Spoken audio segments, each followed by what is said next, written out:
Hi hello friends, welcome back to our family. எல்லாரும் எப்படி இருக்கீங்க? ஐ ஹோப் எல்லாரும் நல்லா இருப்பீங்கன்னு நினைக்கிறேன். இன்னைக்கு நம்ம வந்து 125 செக்மெண்டோட கிங் அந்த பைக்கை பற்றி தான் பார்க்க போகிறோம். அது என்னன்னு பார்த்தோன்னா Duke 125. Most of the people வந்து இந்த வண்டியை வந்து எதுக்கு எடுப்பாங்கன்னா, ஒரு பவர் டார்க் அப்படின்றது இந்த வண்டியில் நல்லா இருக்கும், அதுக்காக இந்த பைக் எடுக்கணும்னு ஆசைப்படுவீங்க. அது மாதிரி ஸ்டைலும் வந்து இந்த வண்டியில் நல்லா இருக்கிறதுனால அந்த வண்டியை எடுக்கணும்னு ஆசைப்படுவீங்க. இதில் என்னென்ன ஸ்பெக்ஸ்லாம் கொடுத்துருக்காங்க, இந்த வண்டியோட பர்ஃபார்மன்ஸ் எப்படி இருக்குது அப்படின்றத இப்போ நம்ம பார்க்கலாம்.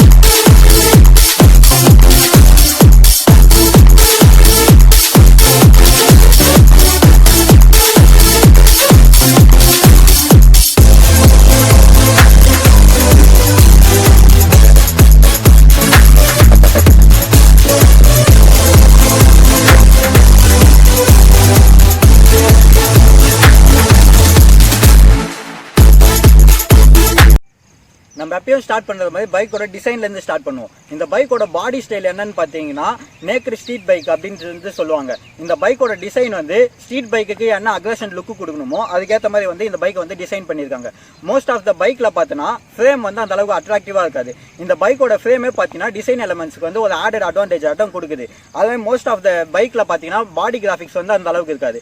இந்த பைக்கில் வந்து பாடி கிராஃபிக்ஸ் ப்ளஸ் கலர்ஸ் ரெண்டுமே நல்லா இருக்கிறதுனால உங்களுக்கு லுக்கும் நல்லா இருக்கு, அட்ராக்ஷனும் நல்லா இருக்கு. ஒரு ஐ கேட்சி மொமெண்ட் அப்படின்றோம்ல, இந்த பைக் நீங்க எங்க பாக்குறீங்களோ ஒரு ஐ கேட்சி மொமெண்டா வந்து ஃபீல் பண்ணுவீங்க.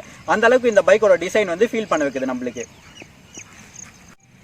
பைக்கோட டிசைன் எலமெண்ட்ஸ் பார்த்தீங்கன்னா வண்டியில் வந்து டேங்க் தான் வந்து மோஸ்ட் அட்ராக்ட் பண்ணுது.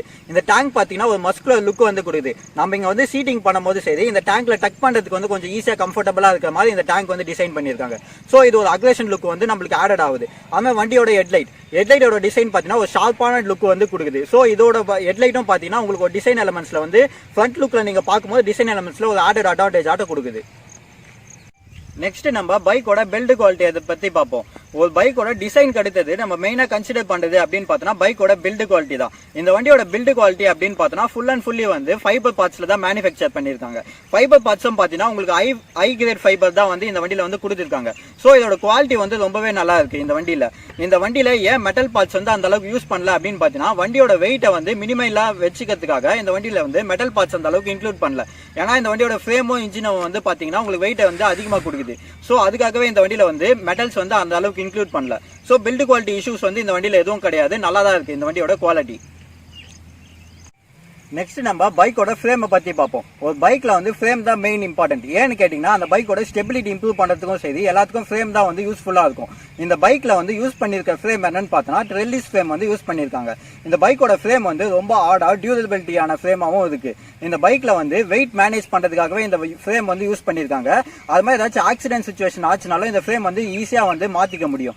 அதுக்கேற்ற மாதிரி தான் இந்த பைக்கோட ஃப்ரேம் வந்து நம்மளுக்கு இருக்குது. இந்த பைக்கோட ஃப்ரேம் வந்து அவுட்டர் லுக்கில் மெயினாக கவர் பண்ணுறதுனால நம்மளுக்கு டிசைன் எலமெண்ட்ஸ் வந்து மோஸ்டா அட்ராக்ட் ஆகுது. அது மாதிரி இந்த வண்டியோட வெயிட்டை வந்து பேலன்ஸ் பண்றதுக்காகவும் இன்ஜின் வெயிட்டை வந்து கண்ட்ரோல் பண்றதுக்காகவும் இந்த ஃப்ரேம் வந்து மெயினா யூஸ் பண்றாங்க. நீங்க ஹை ஸ்பீட்லாம் போகும்போது உங்களுக்கு ஸ்டெபிலிட்டி நல்லா இருக்கும், கார்னரிங் கேப்பபிலிட்டிலாம் இந்த வண்டிக்கு வந்து அதிகமா உண்டு பண்ணி விடும். உங்களுக்கு ஒரு பேலன்ஸ் இல்லாம அது மாதிரிலாம் ஃபீல் பண்ண மாட்டீங்க இந்த வண்டியோட ஃப்ரேம்னால. நெக்ஸ்ட் நம்ம பைக்கோட இன்ஜினை பத்தி பார்ப்போம். ஒரு வண்டியில நம்ம பர்ஃபார்மன்ஸ் ஃபீல் பண்ண வைக்குது அப்படின்னு பாத்தீங்கன்னா அதோட இன்ஜின் தானே மெயின் ரீசன். இந்த வண்டியோட இன்ஜின் பார்க்கும்போது 124.7 சிசி இன்ஜின் வந்து கொடுத்திருக்காங்க. அது மாதிரி இந்த வண்டியில ப்ரொடியூஸ் ஆகிற பவர்னு பார்க்கும்போது 14.5 PS ஆஃப் பவரும் 12 நியூட்டன் மீட்டர் டார்க்கும் வந்து ப்ரொடியூஸ் ஆகுது. இந்த பவர் வந்து ஐஎன் பவர் வந்து எங்க ரிலீஸ் ஆகுது அப்படின்னு பாத்தீங்கன்னா 9250 RPM வந்து ரிலீஸ் ஆகுது. அது மாதிரி டார்க் எங்க ரிலீஸ் ஆகுதுன்னு பாத்தீங்கன்னா 8000 RPM வந்து ரிலீஸ் ஆகுது. ஸோ இது ரெண்டுமே வந்து ஹையர் ரேஞ்சில் இருக்கிறதுனால உங்களுக்கு ஸ்டார்டிங்ல இருந்து லோ எண்ட் டார்க்ல இருந்து ஹை எண்ட் டார்க் வரைக்கும் உங்களுக்கு ரொம்ப நல்லா இருக்கும். வண்டியில நீங்க டிரைவ் பண்ணீங்க அப்படின்னா டாப் ஸ்பீட் போற வரைக்கும் சரி உங்களுக்கு ஒரு பவரும் புல்லும் வந்து நல்லா கிடைக்கும். ஸோ அதனால இந்த வண்டியோட இன்ஜின் வந்து ஒரு மெயின் அட்வான்டேஜா வந்து இருக்கு. வண்டியோட இன்ஜின் கான்ஃபிகரேஷன் பாத்தீங்கன்னா இதுல வந்து சிங்கிள் சிலிண்டர் இன்ஜின் 4 வால் இன்ஜின் வந்து கொடுத்திருக்காங்க. சிங்கிள் சிலிண்டருக்கு ஏன் 4 வால் அப்படின்னு கேட்டீங்கன்னா இதுல வந்து 2 இன்லெட் போர்ட்ஸ் இருக்கு, 2 எக்ஸாஸ்ட் போர்ட்ஸ் இருக்கு. சோ உங்களுக்கு இன்ஜினோட பவரும் டார்க்கும் மேனேஜ் பண்றதுக்காக கொஞ்சம் ஈஸியா இருக்கும். அதுமே வண்டியோட கேம் ஷாஃப்ட் அப்படின்னு பார்க்கும்போது டியூவல் ஓவர்ஹெட் கேம் அப்படின்னு சொல்லிட்டு கொடுத்திருக்காங்க. டியூவல் ஓவர்ஹெட் கேம் அப்படின்னு என்னன்னு பாத்தீங்கன்னா இன்லெட் பிளஸ் அவுட்லெட் ரெண்டு இருக்குல்ல, நம்மளுக்கு ஒன்னொன்னுக்கு ஒரு தனித்தனி கேம் வந்து கொடுத்திருப்பாங்க. சோ ஒரு கேம் வந்து இன்லெட்டுக்கு ஆக்டிவேட் பண்ணும், இன்னொரு கேம் வந்து எக்ஸாஸ்ட்க்கு ஆக்டிவேட் பண்ணும். ஆக்டிவேட் பண்ணும்போது நம்மளுக்கு பெர்ஃபார்மன்ஸ் வந்து ரொம்ப அதிகமாவே இருக்கும், அக்யூரேட்டா இருக்கும். அதனால நம்மளுக்கு வண்டியோட லைஃப் வந்து இன்க்ரீஸ் ஆகும், வண்டியோட பெர்ஃபார்மன்ஸும் இன்க்ரீஸ் ஆகும். சோ டியூவல் ஓவர்ஹெட் கேம் வந்து கொடுத்திருக்காங்க. நெக்ஸ்ட் வண்டியோட டிரான்ஸ்மிஷன்ஸ் பார்க்கும்போது இதுல வந்து 6 கீ டிரான்ஸ்மிஷன்ஸ் வந்து கொடுத்திருக்காங்க. இன்ஜின் கூலிங் சிஸ்டம் அப்படின்னு பார்த்தா நம்மளுக்கு வந்து லிக்விட் கூலிங் சிஸ்டம் வந்து ப்ரொவைட் பண்ணிருக்காங்க.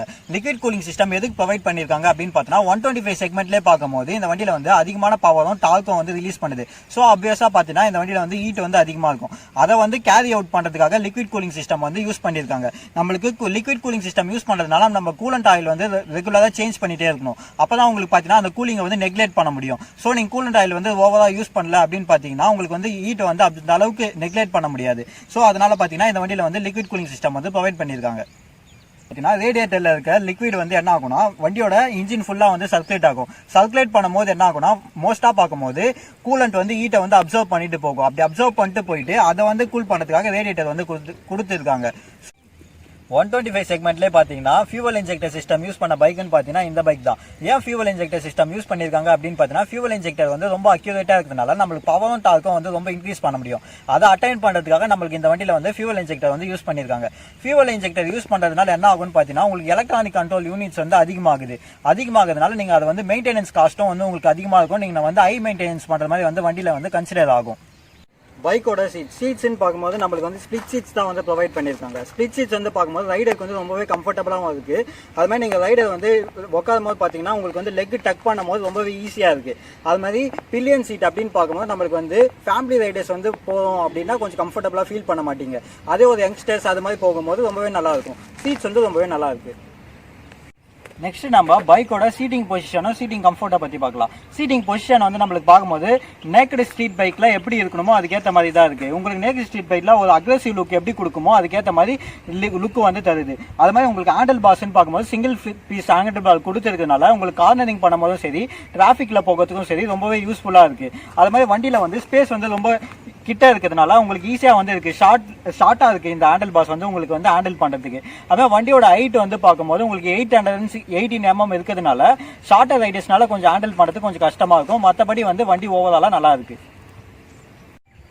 வண்டியில் ப்ரொவைட் பண்ணியிருக்க ஃபியூவல் டேங்க் கெப்பாசிட்டி அப்படின்னு பார்த்தோன்னா 10.5 லிட்டர்ஸ் வந்து ப்ரொவைட் பண்ணியிருக்காங்க. ஸோ அது நம்மளுக்கு வந்து போதுமான அளவு. வண்டியோட மைலேஜ் அப்படின்னு நம்மளுக்கு பார்க்கும்போது வந்து 45+ வந்து நம்மளுக்கு கொடுக்கறதுனால ஒரு நேக்கட் ஸ்ட்ரீட் பைக்குக்கு போதுமான அளவான மைலேஜ் வந்து இந்த பைக் வந்து ப்ரொவைட் பண்ணுது. ஏன்னு கேட்டீங்கன்னா உங்களுக்கு பவரும் டார்க்கும் நல்லா இருக்கு, மைலேஜும் வந்து ரொம்ப நல்லா இருக்கு. அப்படின்றதுனால உங்களுக்கு இந்த பைக் வந்து ஒரு பெஸ்ட் ஆப்ஷனாக இருக்கும். நெக்ஸ்ட் நம்ம பைக்ல ப்ரொவைட் பண்ணிருக்க பிரேக்கிங் சிஸ்டம் வந்து பார்ப்போம். இந்த வண்டியில பார்த்தோம்னா டியூவல் டிஸ்க் வந்து ப்ரொவைட் பண்ணிருக்காங்க. பிளஸ் சிங்கிள் சேனல் ஏபிஎஸ் தான் வந்து கொடுத்திருக்காங்க. ஃப்ரண்ட் டிஸ்க் சைஸ் அப்படின்னு பார்க்கும்போது 300 mm வந்து ப்ரொவைட் பண்ணிருக்காங்க. ரியர் சைஸ் டிஸ்க் அப்படின்னு பார்க்கும்போது 230 mm வந்து கொடுத்திருக்காங்க. இந்த வண்டியில பார்த்தீங்கன்னா சிங்கிள் சேனல் ஏபிஎஸ் தான். பட் வந்து ஸ்பீட் சென்சிங் ரிங் வந்து பார்க்கும்போது நம்மளுக்கு ரியர்லேயே வந்து ப்ரொவைட் பண்ணிருக்காங்க. ஸ்பீட் சென்சிங் ரிங் எதுக்கு கொடுத்திருக்காங்க அப்படின்னு பார்த்தீங்கன்னா உங்களுக்கு வீல் லாக்கிங் ஆகாமல் இருக்கிறதுக்கும் வண்டியோட ஸ்பீட் சென்சிங் கால்குலேட் பண்ணி நம்ம பிரேக்கிங் அப்ளை ஆகிறதுக்கு எல்லாத்துக்கும் சேர்த்து வந்து அந்த ஸ்பீட் சென்சிங் ரிங் வந்து கொடுத்திருக்காங்க. பைக்ல வந்து சிங்கிள் சேனல் ஏபிஎஸ் தானே கொடுத்துருக்காங்க. ஏபிஎஸோட வேலை என்னன்னு பாத்தீங்கன்னா நம்ம வந்து ஹார்ட் பிரேக்கிங் பண்ணும்போது என்ன ஆகும்னா நம்ம ஃப்ளூயிட் தான் வந்து போயிட்டு நம்ம கேலிபஸ்ல வந்து அப்ளை ஆகுது. அந்த ஃப்ளூயோட ப்ரெஷர் வந்து ரிலீஸ் பண்ணிவிடும். நம்ம ஸ்பீட் சென்சிங் வந்து கால்குலேட் ஆகிட்டே இருக்கும். நம்ம வந்து எவ்வளவு ஸ்பீட் வந்து ரெகுலேட் பண்ணுது, எவ்வளவு ப்ரெஷர் வந்து நம்ம அப்ளை பண்றோம் பிரேக்ல அப்படின்னு சொல்லிட்டு அது கால்குலேட் பண்ணும். கால்குலேட் பண்ணி அங்க ஒரு சொலினாய்டு வால்வ் அப்படின்னு சொல்லிட்டு இருக்கும். அந்த சொலினாய்டு வால்வ் என்ன பண்ணணும்னா ஒரு சின்ன ஆக்சுவேஷன் மாதிரி பண்ணும்போது நம்மளுக்கு ப்ரெஷர் வந்து ரிலீஸ் ஆகும். ரிலீஸ் ஆகுறதுனால நம்ம பிரேக் வந்து ஓவர் ஃபோர்ஸா கொடுக்காம நார்மல் ஃபோர்ஸ் கொடுக்குற மாதிரி நம்மளுக்கு வந்து அப்ளை ஆகுறதுனால அது பேர் வந்து ஏபிஎஸ் அப்படின்ட்டு வந்து சொல்றாங்க. அதனால நம்மளுக்கு பாத்தீங்கன்னா வீல் லாக்கிங் அது மாதிரிலாம் வந்து அவாய்ட் பண்ணலாம். பிரேக்கிங்க்கு நம்மளுக்கு ப்ரொவைட் பண்ணிருக்க கேலிபஸ் பார்க்கும்போது நம்மளுக்கு வந்து பை பிரேக் கேலிபஸ் தான் வந்து யூஸ் பண்ணிருக்காங்க. ஸோ நம்மளுக்கு பைக்கோட பிரேக்கிங் பார்க்கும்போது ரொம்பவே நல்லா இருக்கு. ஃப்ரண்ட் பிரேக்கிங்கும் சரி ரியர் பிரேக்கிங்கும் சரி நம்மளுக்கு வந்து கான்ஃபிடன்ட் கொடுக்குது. வண்டியில நீங்க டாப் அண்ட் ஸ்பீட்லாம் போகும்போதும் சரி உங்களுக்கு கான்ஃபிடென்ட்டா ஒரு பிரேக்கிங்கை வந்து அப்ளை பண்ற அளவுக்கு உங்களுக்கு கண்டிஷன்ஸ் வந்து இந்த பைக்ல வந்து உண்டு பண்ணி விடுது. நெக்ஸ்ட் நம்ம பைக்கோட டயர்ஸை பத்தி பார்ப்போம். எல்லா பைக்கோட டயர்ஸ்லாம் பார்க்கும்போது இங்க வந்து டைமென்ஷன்ஸ் வந்து மென்ஷன் பண்ணிருப்பாங்க. அந்த டைமென்ஷன்ஸ் வந்து எப்படி ரீட் பண்ணணும் அப்படின்னு பாத்தீங்கன்னா, இதுல பார்க்கும்போது நம்மளுக்கு வந்து 150/60 செக்ஷன் டயர்ஸ் வந்து கொடுத்திருக்காங்க. 150 அப்படின்றது என்னன்னு பாத்தீங்கன்னா டயர்ஸோட வித்தை வந்து மென்ஷன் பண்ணும். 60ன்றது என்னன்னு பாத்தீங்கன்னா டயர்ஸோட டெப்த்தை வந்து மென்ஷன் பண்ணும். அது மாதிரி இதுல வந்து R17 அப்படின்றது வந்து கொடுத்திருக்காங்க. R என்னன்னு அப்படின்னு பாத்தீங்கன்னா இது வந்து ரேடியல் டயர்ஸ் அப்படின்றது வந்து மென்ஷன் பண்ணுது. 17 என்னன்னு பார்த்தோன்னா வண்டியோட வீல் சைஸை வந்து மென்ஷன் பண்ணுது. அதுக்கு அடுத்தது வண்டியோட லோட் ரேட்டிங் அப்படின்னு பார்க்கும்போது நம்மளுக்கு வந்து இதுல வந்து 300 kgs கெபாசிட்டி வந்து இந்த வண்டியோட வீல் வந்து தாங்கும். பைக்கோட டயர்ஸ்ன்னு பார்க்கும்போது நம்மளுக்கு வந்து ஃப்ரண்ட்லன்னு பார்க்கும்போது 110/70 செக்ஷன் டயர்ஸ் வந்து கொடுத்துருக்காங்க. ரியர்லன்னு பார்க்கும்போது 150/60 செக்ஷன் டயர்ஸ் வந்து கொடுத்துருக்காங்க. நம்மளுக்கு டயரோட கிரிப் வந்து ரொம்பவே நல்லா இருக்கு. நீங்க கார்னரிங் பண்ண போறீங்க அப்படின்னாலும் உங்களுக்கு வந்து கான்ஃபிடென்ட் வந்து கொடுக்குது இந்த வண்டியோட டயர்ஸ். அது மாதிரி டயர்ஸோட கேப்பபிலிட்டியும் ரொம்ப நல்லா இருக்கிறதுனால நீங்க நார்மல் வெட் கண்டிஷன்லயும் சரி ட்ரை கண்டிஷன்லயும் சரி டிரைவ் பண்ணும்போது டயர்ஸ் வந்து ரொம்பவே நல்லா கிரிப்பாகவும் கான்ஃபிடென்ட்டாகவும் இருக்கு. பைக்கோட சஸ்பென்ஷன்ஸ் நம்மளுக்கு வந்து ஃப்ரண்ட் சஸ்பென்ஷன் பார்க்கும்போது யூஎஸ்டி ஃபோக்ஸ் வந்து கொடுத்துருக்காங்க. யூஎஸ்டி ஃபோக்ஸில் ஒரு மெயின் அட்வான்டேஜஸ் என்னன்னு பார்த்தோன்னா நம்ம கார்னரிங் பண்ணும் போதெல்லாம் சரி இது வந்து கான்ஃபிடென்ட் கொடுக்கும். ஏன்னு பார்த்தோன்னா நம்ம டெலஸ்கோபிக் ஃபோக்லன்னு வந்து பார்க்கும்போது மாஸ்டர் சிலிண்டர் வந்து கீழே இருக்கும். கீழே இருக்கும்போது நம்ம வெயிட் அப்ளை ஆகும்போது பார்த்தீங்கன்னா சிலிண்டர் வந்து ஓவராக ப்ளஸ் ஆகும், ரொம்ப சாஃப்டனாக இருக்கும். சாஃப்டனாக இருக்கும்போது நீங்கள் கார்னரிங் பண்ணும்போது ரொம்ப வந்து நல்லா இருக்காது. அதே யூஎஸ்டி ஃபோக்கில் என்ன ஆகும்னு பார்த்தீங்கன்னா உங்களுக்கு ஆயில் சிலிண்டர் வந்து மேலே இருக்குது. மேலே இருக்கிறதுனால நீங்கள் வெயிட் அப்ளை ஆகும்போது கீழேருந்து மேலே ப்ளஸ் ஆகும். ப்ளஸ் ஆகும்போது பார்த்தீங்கன்னா உங்களுக்கு மினிமலாக தான் அப்ளை ஆகும். ரொம்ப சாஃப்டாக ஃபீல் பண்ணீங்க, கான்ஃபிடென்ட்டாக வந்து இருக்கும். நீங்கள் பம்ப்ஸ்லாம் போகும்போது சரி வைப்ரேஷன்ஸ்ல ஈஸியாக வந்து அப்சர்வ் பண்ணும். அது மாதிரி நீங்கள் கார்னரிங் பண்ண போறீங்க அப்படின்னா ஒரு ஸ்கிட்டியான ஃபீல்லாம் வந்து கொடுக்காது, கான்ஃபிடென்ட்டாக இருக்கும். அதுக்காக யூஎஸ்டி ஃபோக்ஸ் வந்து இந்த வண்டியில் கொடுத்துருக்காங்க. 125 செக்மெண்ட்லேயே பார்த்தீங்கன்னா யூஎஸ்டி ஃபோக் கொடுத்த வண்டின்னு பார்த்தீங்கன்னா டியூக் 125 தான். வண்டியோட ரியர் சஸ்பென்ஷன் பார்க்கும்போது உங்களுக்கு வந்து அட்ஜஸ்டபிள் மோனோசாக் சஸ்பென்ஷன் வந்து கொடுத்துருக்காங்க. இந்த சஸ்பென்ஷனோட குவாலிட்டியும் சரி வைப்ரேஷன்ஸ் அப்சர்வ் பண்ணுறதும் சரி ரொம்பவே நல்லா இருக்கு. அது ஏன்னு பார்த்தோம்னா நம்மளுக்கு வண்டியோட ஸ்விங் ஆர்ம் வந்து இங்க இருக்கு, வண்டியோட வெயிட் வந்து இங்க ஆக்ட் ஆகும்போது பார்த்தீங்கன்னா வண்டியோட மோனோசாக் சஸ்பென்ஷன்ஸ் வந்து இங்க வந்து இருக்கு. இருக்கும்போது பார்க்கும்போது உங்களுக்கு பாடி வெயிட்டும் சரி கீழே இருக்க வீல் ஆக்ட் ஆகாத வைப்ரேஷன்ஸும் சரி ஃபுல்லாமே சேர்த்து இந்த மோனோசாக் சஸ்பென்ஷன்ஸ் வந்து அப்சர்வ் பண்ணும்போது உங்களுக்கு கம்ஃபர்டபுளாகவும் இருக்கும், ரைட் பண்ணுறதுக்கு ரொம்ப கான்ஃபிடென்ட்டாகவும் இருக்கும். நீங்க கார்னரிங் அட்டைன் பண்ணும்போது சரி ரொம்ப கான்ஃபிடென்ட்டா இருக்கும் டியூவல் ஷாக் சஸ்பென்ஷன் கம்பேர் பண்ணும்போது.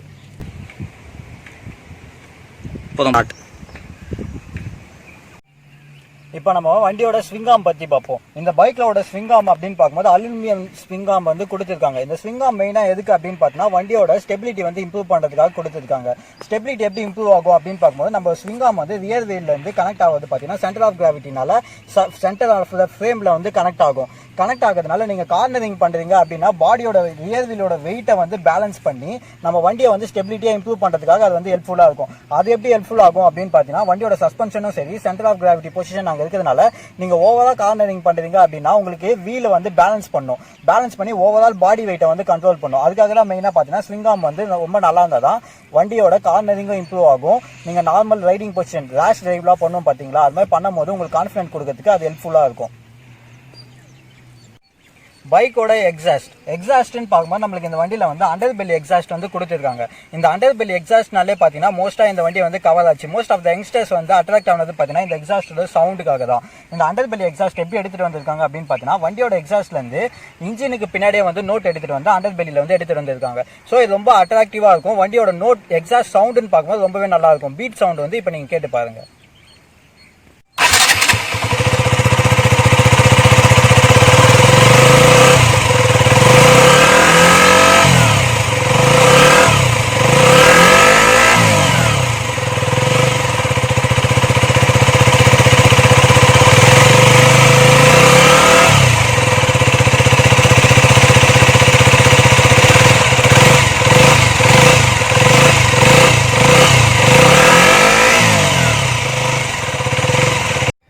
பைக்கோட heating issues plus vibrations. Heating இஷ்யூஸ்ன்னு பார்க்கும்போது நார்மலான உங்களுக்கு கோல்டு கண்டிஷனில் நீங்கள் டிரைவ் பண்ணீங்க அப்படின்னா உங்களுக்கு ஹீட்டிங் இஷ்யூஸ் வந்து ஃபீல் பண்ண முடியல.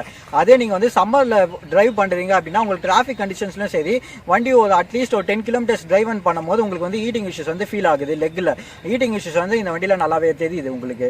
அதுமாதிரி வைப்ரேஷன்ஸ் பார்க்கும்போது நீங்கள் டாப் எண்டில் போகும்போது லைட்டாக வந்து உங்களுக்கு வைப்ரேஷன்ஸ் ஃபீல் ஆகும். பட் எப்படின்னா நீங்கள் நல்லா ஃபீல் பண்ணி கவனிச்சிங்க அப்படின்னா வைப்ரேஷன்ஸ் வந்து ஃபீல் ஆகுது, மற்றபடி எதுவும் இல்லை. பைக்கோட வெயிட் பிளஸ் கிரவுண்ட் கிளியரன்ஸ். பைக்கோட வெயிட்னு பார்க்கும்போது 148 kgs வந்து இருக்கு. ஸோ உங்களுக்கு டாப் ஸ்பீட்லாம் போகும்போது வண்டியோட ஸ்டெபிலிட்டி வந்து நல்லா இருக்கு. அதுலேயே ஒரு டிஸ்அட்வான்டேஜ் என்னன்னு கேட்டிங்கன்னா, நீங்கள் டிராஃபிக் கண்டிஷன்ஸ்லாம் போகும்போது ஹேண்டில் பண்ணுறதுக்கு கொஞ்சம் கஷ்டமா இருக்கு பில்லியன் ரேடியஸோட போகும்போது மட்டும். அதே வண்டியோட கிரவுண்ட் கிளியரன்ஸ் பார்க்கும்போது 175 mm வந்து ப்ரொவைட் பண்ணியிருக்காங்க. ஸோ கிரவுண்ட் கிளியரன்ஸ் வந்து சஃபிஷியன்ட்டாக இருக்கு. இது வரைக்கும் போனதில் கிரவுண்ட் கிளியரன்ஸ் வந்து நம்மளுக்கு பத்தல அப்படின்ற அளவுக்கு எங்கேயுமே ஃபீல் பண்ண வைக்கிறது இல்லை. வண்டியோட கிரவுண்ட் கிளியரன்ஸும் வெயிட்டும் வந்து ரொம்பவே நல்லா இருக்கு. ஃப்ரெண்ட்ஸ், இந்த வண்டியோட கன்சோல்னு பார்க்கும்போது கொஞ்சம் டீட்டெயிலாகவே கொடுத்துருக்காங்க. இந்த வண்டியோட கன்சோல்னு பார்த்தீங்கன்னா இங்கே பார்த்தீங்கன்னா உங்களுக்கு கியர் பொசிஷன் இண்டிகேட்டர் கொடுத்துருக்காங்க. மேலே பார்த்தீங்கன்னா ஆர்பிஎம் இண்டிகேட்டர் கொடுத்துருக்காங்க. இங்கே பார்த்தீங்கன்னா ஆயில் சம்போட இண்டிகேட்டர் கொடுத்துருக்காங்க. இங்கே வந்து ஏபிஎஸ் இண்டிகேட்டர் கொடுத்துருக்காங்க. இங்கே வந்து வார்னிங் இண்டிகேட்டர் கொடுத்துருக்காங்க. அது கீழே இங்கே பார்க்கும்போது ஃபியூவல் கேஜ் கொடுத்துருக்காங்க. இந்த தண்ணி வந்து இன்ஜினோட டெம்பரேச்சர் கொடுத்துருக்காங்க. நம்ம வண்டியில் வந்து டைமும் ஷோ ஆகுது. ஸோ இந்த வண்டியில் மோட்ஸ்ன்னு பார்க்கும்போது வந்து நம்மளுக்கு ட்ரிப் 1 ட்ரிப் 2 நம்ம டைம் அட்ஜஸ்ட் பண்ணுறதுக்கு அதெல்லாம் இதோட மோட்ஸோ செட்டு பட்டனோ யூஸ் பண்ணி வந்து நம்ம அட்ஜஸ்ட் பண்ணிக்கலாம். நெக்ஸ்ட் பார்த்தோன்னா இந்த வண்டியோட சுவிட்ச் கேஸ் தான். இந்த வண்டியோட சுவிட்ச் கேஸ்ன்னு பார்க்கும்போது ரொம்ப குவாலிட்டியாகவும் கொடுத்துருக்காங்க, ரொம்ப நல்லா லுக்காகவும் கொடுத்துருக்காங்க. ஸோ இந்த வண்டியோட சுவிட்ச் கேஸ்க்கு வந்து ஒரு அட்வான்டேஜும் கிடைக்குது, ஒரு சாஃப்டான லுக்கும் கிடைக்குது. இந்த பைக் நீங்கள் சூஸ் பண்ணுறீங்க அப்படின்னா இதில் வந்து நிறைய எலக்ட்ரானிக் கண்ட்ரோல் யூனிட்ஸ் வந்து இருக்குது. ஏன்னு பார்த்தீங்கன்னா இதில் வந்து ரைட் பை த்ராட்டல் ஒயர்ஸ் வந்து கொடுத்துருக்காங்க, ஏபிஎஸ் இருக்குது. அது மாதிரி இந்த வண்டி ஃபுல் அண்ட் ஃபுல்லி வந்து controlled by electronic control units தான். அப்படி இருக்கும்போது நீங்கள் மெயின்டெனன்ஸ் வந்து ரொம்பவே நல்லா பண்ணணும். பேட்டரி மெயின்டெனன்ஸ் வந்து மெயினாக நீங்கள் வந்து கன்சிடர் பண்ணிக்கணும். பேட்டரி வார்னிங் இண்டிகேட்டர்ஸ் இருந்தால் நீங்கள் பேட்டரி வந்து ரீசார்ஜ் பண்ணிக்கணும். பேட்டரி அப்படி டேமேஜ் ஆச்சு அப்படின்னா ரீசேஞ்ச் வந்து பேட்டரி பண்ணிக்கோங்க. அப்படி இருந்தால் மட்டுமே இந்த வண்டி வந்து ரொம்ப நல்லா மெயின்டெனன்ஸ் இருந்தால் உங்களுக்கு நல்லா இருக்கும். ஓவராலாக இந்த பைக் வந்து பார்த்தீங்கன்னா ரொம்பவே நல்லா இருக்கு.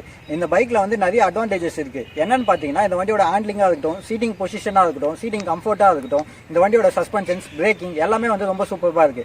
இந்த வண்டி வந்து யார் எடுக்கலாம் அப்படின்னு விருப்பப்படுறீங்க அப்படின்னா, ஒரு யங்ஸ்டர்ஸாக மோஸ்ட்லி வந்து ஒரு ஸ்டைல்டு பைக்காக இருக்கணும், மற்றபடி மைலேஜ் அப்படின்றத கன்சிடர் பண்ணுறீங்க அப்படின்னா இந்த பைக் வந்து நீங்கள் சூஸ் பண்ணலாம். Most of the college peoples வந்து பார்த்தீங்கன்னா ரொம்ப அக்ரெஷனான பைக் வந்து எடுக்கணும் அப்படின்னு ஆசைப்படுவாங்க. பட் வந்து ஃபேமிலியில் வந்து அதை அலோவ் பண்ண மாட்டாங்க. அப்படி இருக்கவங்க வந்து இந்த பைக் வந்து மூவ் ஆகலாம். மற்றபடி மைலேஜ் கன்சிடர் பண்றவங்க, ஒரு ஸ்டைலும் கன்சிடர் பண்றவங்க இந்த பைக் வந்து சூஸ் பண்ணலாம். ஓவராலா இந்த பைக் வந்து ரொம்பவே நல்லா இருக்கு.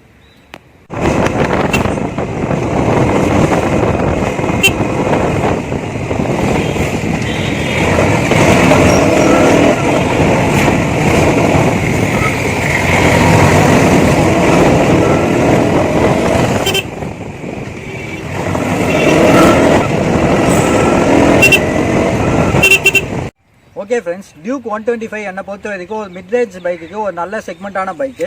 125 செக்மெண்ட்லேயே பார்த்தீங்கன்னா உங்கள் ஒரு பவர்ஃபுல்லான பைக்குன்னு பார்த்தீங்கன்னா இந்த டியூக் 125 பைக் தான். நீங்கள் எடுக்கணும்னா இந்த பைக் வந்து தாராளமாக எடுக்கலாம், மைலேஜ் கன்சிடர் பண்ணுறது உங்களுக்கு. ஓகே ஃப்ரெண்ட்ஸ், நெக்ஸ்ட் வீடியோவில் ஒரு நல்ல பைக் கூட நம்ம சந்திக்கலாம். Bye guys. இந்த வீடியோ உங்களுக்கு பிடிச்சிருந்தனா லைக் பண்ணுங்க, ஷேர் பண்ணுங்க, கமெண்ட்ஸில் வந்து உங்களுக்கு என்ன விருப்பம் இருக்கோ அதை வந்து கட் பண்ண. ஓகே ஃப்ரெண்ட்ஸ், இந்த வீடியோ உங்களுக்கு பிடிச்சிருந்தனா லைக் பண்ணுங்க, ஷேர் பண்ணுங்க, மறக்காம சப்ஸ்கிரைப் பண்ணுங்க. நெக்ஸ்ட் உங்களுக்கு எந்த பைக்கை பற்றி ரிவ்யூ வேணுமோ கமெண்ட் செக்ஷனில் வந்து லீவ் பண்ணுங்க. நாங்கள் உங்களுக்காக பெஸ்ட் ஒப்பீனியனை நாங்கள் கொடுக்குறோம்.